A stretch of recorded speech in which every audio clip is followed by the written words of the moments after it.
कुरान शरीफ की आयत अला बिज़िक्रिल्लाह तत्मइन्नुल कुलूब आती है। यही सारा जुम्मा यही पढ़ाया भी नहीं आता पढ़ो, क्यों नहीं पढ़ते? कुरान पाक पढ़िया थे क्यों ना आवे तो पढ़ो, दिमाग च आना तो बस थोड़ा कराना उत्तों वेख के पढ़ना, दिमाग का कितना लगे ना। कोशिश नहीं छड़नी, कोशिश का नागा नहीं होना चाहिए, बात समझे? कोशिश का नागा ना जिस बंदे ने किया इस दुनिया चला गया तो अल्लाह ताला हाफिज़े कुरान उठाता उन्होंने भावें एक ऐत पढ़ी हो हदीस पाक च। कोशिश नहीं छड़नी, वादा करो मेरे नाल, ठीक है? हर रोज़ जो ना वो लैके कुरान बैठना, कारी साहब ने कहना जिन्ना भी एक सतर पढ़ी जाए, एक हरफ पढ़िया जाए, एक लफ्ज़ पढ़िया जाए, कलमा पढ़िया जाए, जिन्ना भी पढ़िया जाए बिस्मिल्लाह, ठीक है? भाई ये कि मुद्दत मुकर्रर शरीत ने की एक साल च मुकाना, 6 महीनों च मुकाना, 20 सालों च मुकाना। मेहरबानी है थोड़ी, एहसान है थोड़ा, मान लोगे तो ये मैंने जो मिलना मैंने रिपोर्ट देनी है कि जनाब मैं नागा नहीं पाउन रहा। कुरान खोलना, ठीक है? कारी साहब को बैठना उनको जी लफ्ज़ में दसो की है, एक लफ्ज़ याद कर लो सारा दिन, सारी जिंदगी भावें एक सदर ही पढ़ो, ठीक है?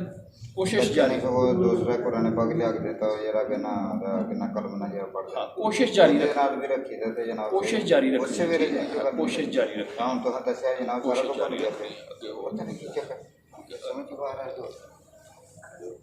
यार जेब लागे करो जो कर लिए कुछ है।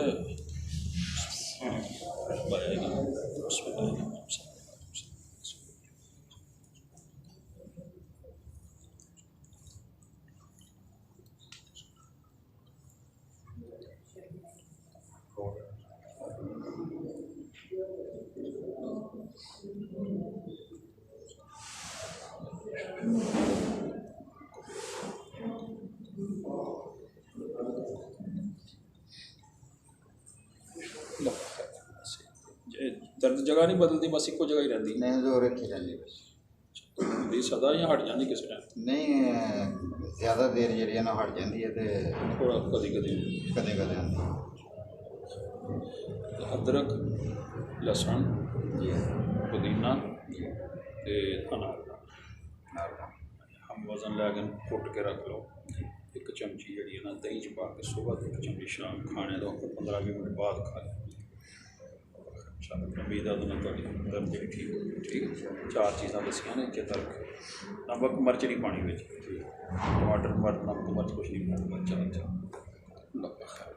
बस।